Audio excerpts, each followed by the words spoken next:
여기 갈릴리 가나에 혼인집이 있습니다. 이 집이야말로 정말 축복의 집이 아닌가 생각합니다. 왜냐하면 거기에 누가 계시죠? 예수님이 계시고 예수님이 말씀하셔서 인간의 지혜와 능력으로는 풀 수 없는 문제들을 풀어주셨기 때문에 그렇습니다. 가나의 혼인집은 정말 축복된 집입니다. 왜냐하면 예수님의 말씀이라면 가타부타 아무 말하지 아니하고 순종하는 하인들이 있기 때문에 그렇습니다. 가나의 혼인집은 정말 축복받은 집입니다.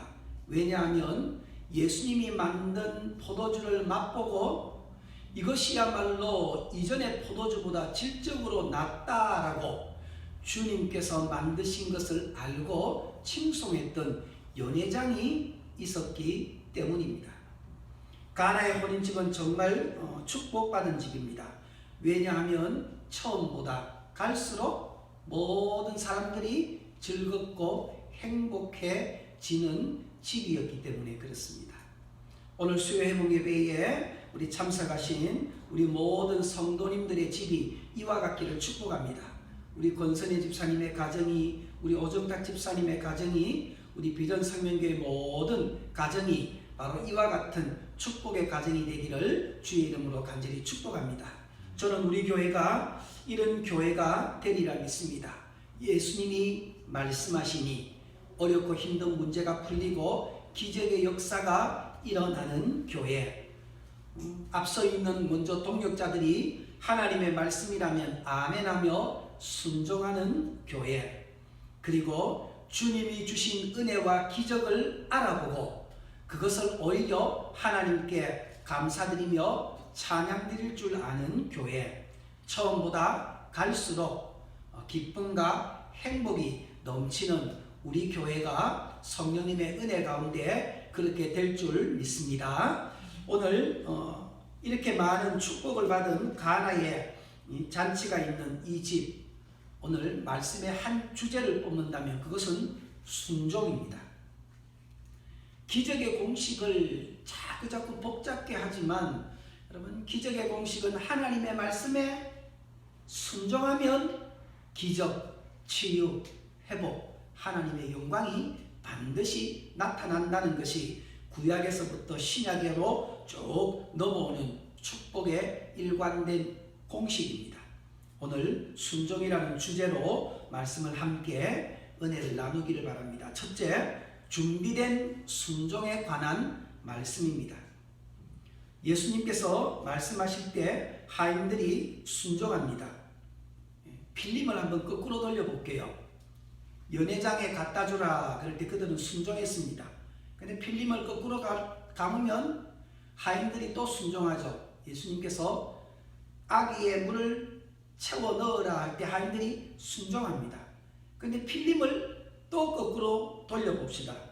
예수의 어머니 마리아가 하인들에게 뭐라고 말했죠?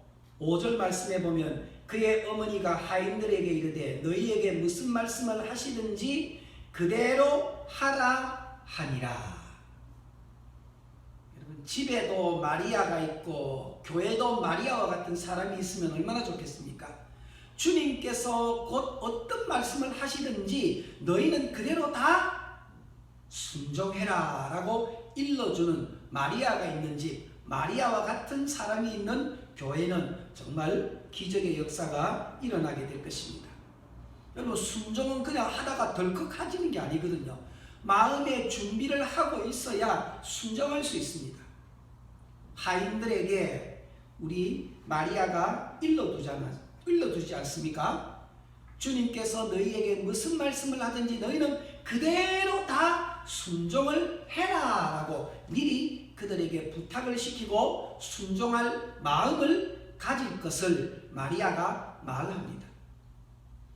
여러분, 성령님께서 오늘 저와 여러분에게 주님께서 말씀하실 때 온전히 다 순종하라라는 성령님의 음성이 저와 여러분의 심리에 잘 새겨지기를 주의 이름으로 축복합니다. 사실 그렇거든요. 어떤 일을 앞두고 내가 이번 일은 모든 전 삶에 다 순종해야 되겠지만 여러분, 우리는 또 연약하지 않습니까? 어떤 일을 또 준비하고 계획하고 또 할 때 내가 온전히 하나님의 이 말씀에 이 일에 대해서는 100% 순종하겠다라고 마음을 딱 잡고 시작하게 되면 여러분 우리는 준비된 순종에서 실천하는 순종으로 나갈 수가 있게 되어집니다. 여러분 미리 마음에 나는 교회 신앙생활할 때 하나님의 말씀이라면 내가 순종을 해야 되겠다라고 미리 마음에 준비를 하는 것이 신앙생활에 얼마나 큰 유익이 있는지 모릅니다. 우리 예수님 십자가에서 죽기까지 덜컥 순종한 게 아닙니다. 누가복음 2장 51절 52절 보면 예수님이 어린 시절을 이렇게 기록합니다. 예수께서 함께 내려가사 나사렛에 이르러 순종하여 받드시더라. 그의 어머니는 이 모든 말을 마음에 두니라. 예수는 지혜와 키가 자라가며 하나님과 사람에게 더욱 사랑스러워 가시더라. 예수님은 전인적으로 자랐을 뿐만 아니라 순종도 자랐다는 거죠. 어릴 때 부모님에게 순종하여 받드는 준비된 순종이 점점 가서 겟세마네를 지나서 십자가에 하나님이 자기에게 준 그 대속의 사역에 온전히 순종할 수가 있었다는 것입니다. 그래서 어려서부터 순종을 준비하고 배우는 것이 좋고 신앙생활을 할 때 순종을 배우고 마음에 순종을 여러분 하리라 마음 먹고 신앙생활하는 것이 좋은 것입니다. 여호수아가 어느 날 실력이 있어서 모세를 이어서 제2인자 리더자가 된 게 아닙니다. 그는 애굽에서부터 광야를 지날 때까지 모세의 수종드는 자, 모세의 손에 물을 붓던 자였습니다. 늘 순종을 했던 사람이죠. 그 순종하는 여호수아를 바로 하나님께서는 모세 다음에 후계자로 세우셔서 가나안으로 들어가게 만드는 그런 사람으로 복을 허락해 주신 것입니다. 사랑하는 우리 비전성명교회 예배자 여러분, 마리아가 주님이 어떤 말을 하든지 너희는 다 그대로 행하라, 순종해라 라고 미리 순종할 마음을 가질 것을 하인들에게 말했던 것처럼 여러분 우리도 또 그러한 자가 되어야 할 뿐만 아니라 다른 이러한 성도들에게도 마리아와 같이 다른 거 복잡하게 생각할 거 없습니다. 원망 불평하거나 그렇게 할 필요 없습니다. 주님이 말씀하시면 그대로 순종하십시오 라고 그렇게 일러주는 마리아와 같은 좋은 역할을 감당하는 저와 여러분이 되기를 주의 이름으로 간절히 축복합니다. 두 번째는 온전한 순종입니다. 이 하인들을 보면 예수님께서 아구까지 채워라. 아구라는 것은 여러분 꽉 채우는 거 아닙니까? 근데 그들은 아구까지 다 채우죠. 그리고 나서 연회장에게 갖다 주라. 갖다 줍니다. 이들을 볼 때 여러분 이 하인들은 부분적인 순종이 아니라 온전한 순종을 하고 있음을 보게 됩니다. 여러분 성경에는 많이 순종하다가 뒤에 조금 불순종하는 것을 불순종으로 규정해 버립니다. 온전한 순종이 아니면 주님이 기뻐하는 순종이라고 말하지 아니하고 그것은 불순종이라고 아예 못을 박아버립니다. 대표적인 사람이 바로 사울 왕입니다.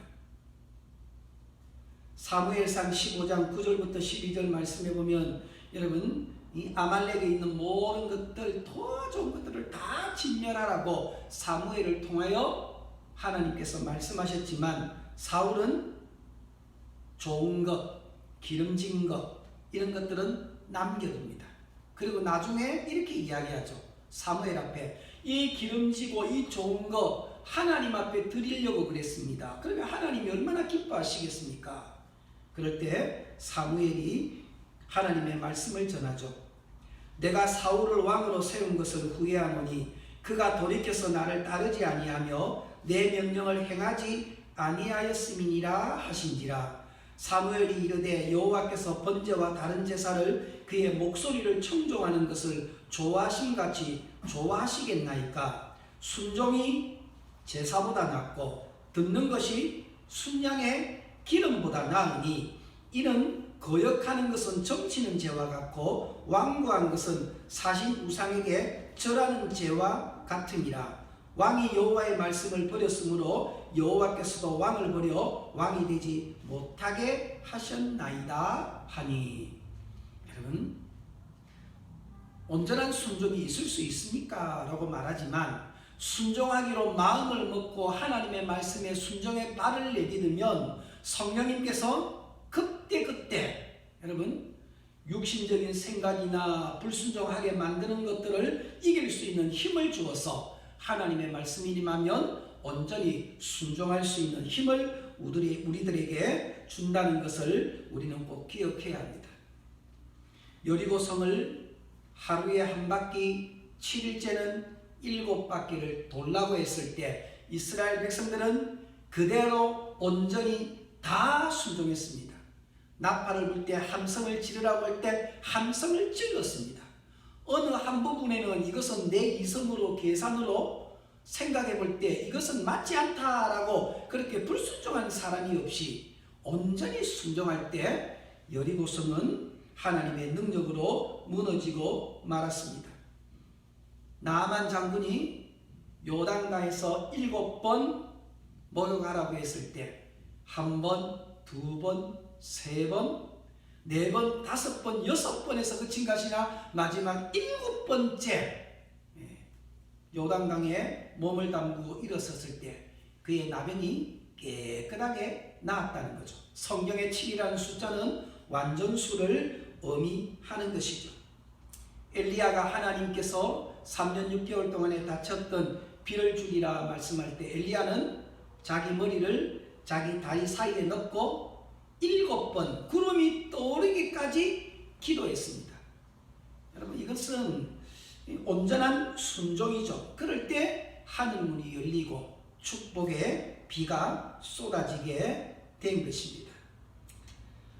사랑하는 우리 비전생명교회 예배자 여러분, 주님께서 말씀하시면 내 삶의 어떤 부분, 내가 이해가 되고 환경이 그렇게 이렇게 조성해 나가는 부분에 대해서 순종하는 것이 아니라 여호수아처럼 온전히 순종하고 노아처럼 하나님이 말씀하신 것에 다 준행해서 하늘이 열리고 하나님의 축복과 기적의 역사를 맛보는 우리 성도들이 되기를 주의 이름으로 간절히 축복합니다. 마지막 세 번째는 신속한 순종입니다.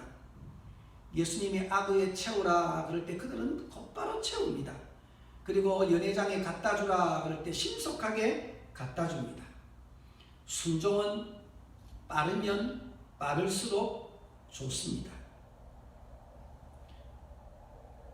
여러분, 로마서 3장 10절 15절 말씀해 보면 기록된 바 의인은 없나니 하나도 없으며 깨닫는 자도 없고 하나님을 찾는 자도 없고 다 치우쳐 함께 무익하게 되고 선을 행하는 자는 없나니 하나도 없도다.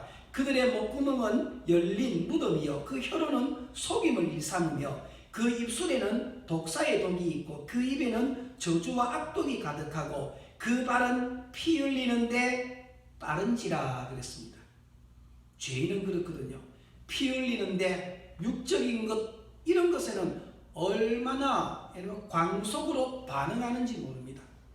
그런데 여러분, 하나님의 말씀에 정말 우리는 신속하게 반응하고 순종하는 것이 우리에게 절실히 필요한 것이죠. 여러분, 사람들은 자다가도 돈 되는 것, 죄 짓는 것, 뭔가 내 육신을 만족시켜 주는 것이라면 자다가도 반응하지 않습니까?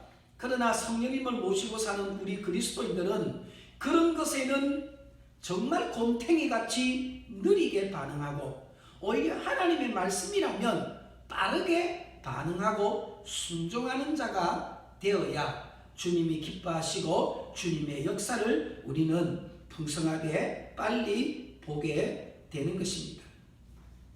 시편 119편 60절 한 절만 우리 함께 찾아보고 제가 말씀을 정리하겠습니다. 시편 119편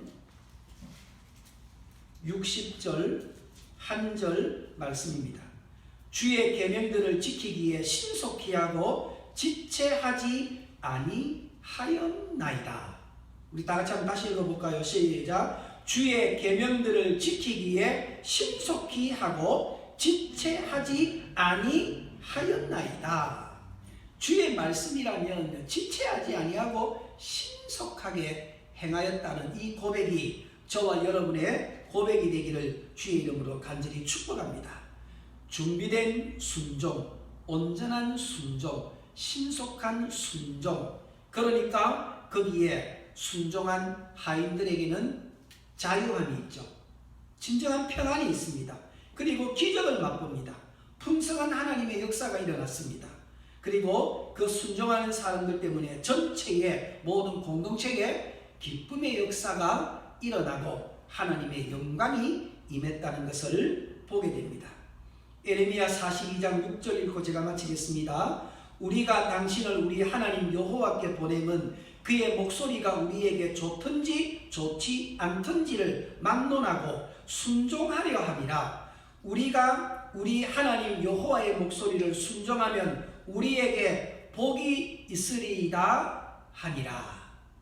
여러분 오늘 말씀을 꼭 기억하고 여러분 가나의 혼인집에 주신 이 말씀을 꼭 기억하고 그 안에서 흐르는 순종이라는 주제에 여러분 이 주인공들이 저와 여러분이 되기를 주의 이름으로 간절히 축복합니다.